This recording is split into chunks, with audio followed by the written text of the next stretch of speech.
Hi, I'm Heather from GG Stitching, and today we are going to work on the perfect 1/4 inch seam. We are going to start piecing our quilt, and you need to be able to do a 1/4 inch seam for it to turn out the correct way. Now, a lot of sewing machines have a 1/4 inch seam foot, some don't.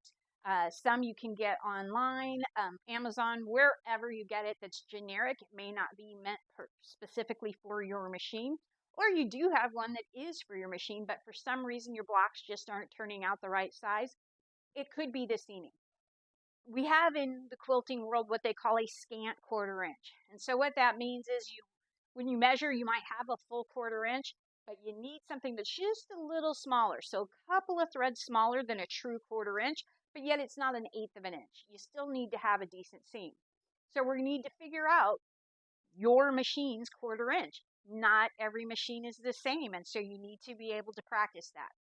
If you get a new machine, even if it's the same brand, you're going to want to test this to see that you're getting a good 1/4 inch. So we're going to go to the machine and I'm going to show you how to do that. Okay, so we're going to talk about the perfect 1/4 inch seam and how to test that. So I started off here with 2.5 inch squares. We deal with 2.5 inches a lot, so you might have some scraps laying around. You can use whatever size you want, but for the sake of this, I'm using 2.5 inch squares.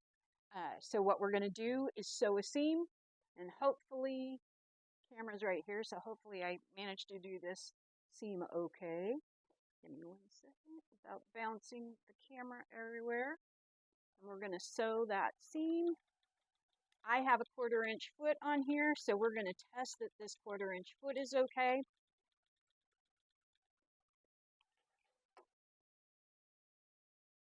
Got my leader. I always start and stop with the leader.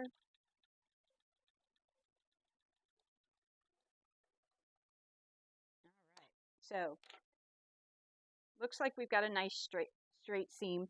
You can take a ruler, a tape measure, anything like that, and you can measure and see that it is measuring a 1/4 of an inch. But we also want to check what it's going to do once it's pressed open, because that's going to make a difference. The thickness of the thread can make a difference in the seam. If you are just a little bit wide, it could make a difference. And so we want to make sure that this is the correct width once it's pressed open. So if these were 2.5 inches, 2.5 plus 2.5 is 5. But we've taken a 1/4 inch away from each color in the seam. So every time you have a 1/4 inch seam, you take a 1/2 inch away from those dimensions. So this should measure 4.5 if my seam is right. So we're going to check it. I'm going to just check it with this so that hopefully we can see it on camera. And it is measuring exactly 4.5. And so my 1/4 inch is good on this machine. If you are not measuring perfectly when you're doing that, you may need to have a line that makes it smaller than the edge of the foot. So for this, I can use the edge of the foot.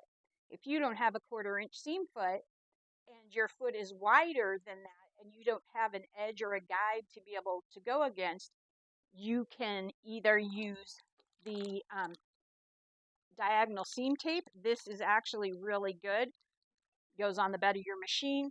The red line would go where your needle is going, and then that 1/4 inch is on either side, and that's where you would line up the edge of your fabric. You can have that on the bed of your machine. If you have a bobbin machine that the bobbin is the drop-in, that may cover the bobbin case, but these you can always set down again, lift up. It's reusable a little bit until the stickiness goes away. Or if you don't have any of that, you're at home, but you do have some of this, you can use painter's tape.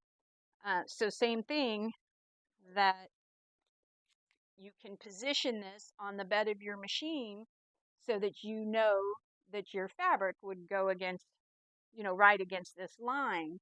Now, granted, I didn't have that on there very straight since we are on camera here, but you could then line that on the bed of your machine, have something to be a guide from to see where you want to go. Now, if you're not sure where that should be, okay, you can get yourself some of the graph paper. Most graph paper is 1/4 inch. Just look at it, it'll say that it's a 1/4 inch. And then you're going to get the hand wheel here towards me, always towards you. Can put this paper, this graph paper here.